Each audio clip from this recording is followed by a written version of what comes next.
Oh, may kaibigan na ako ah. Hindi ko siya kilala. Nakihay lang ako. Sorry. Ayan. Artificial sky lang yan.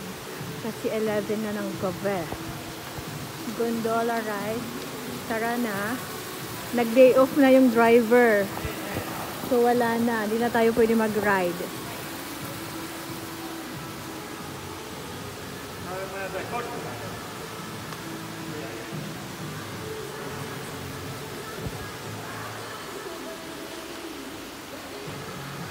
Ayan, na-take home na siya. Sorry kayo.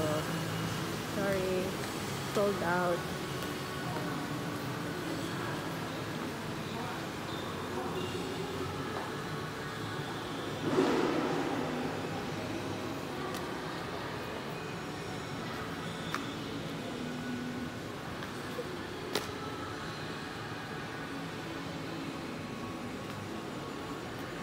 Ayun na yung Victoria's Secret, diba?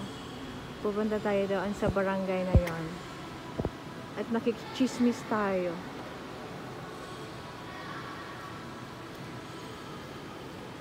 Gondola ride ng lola nyo.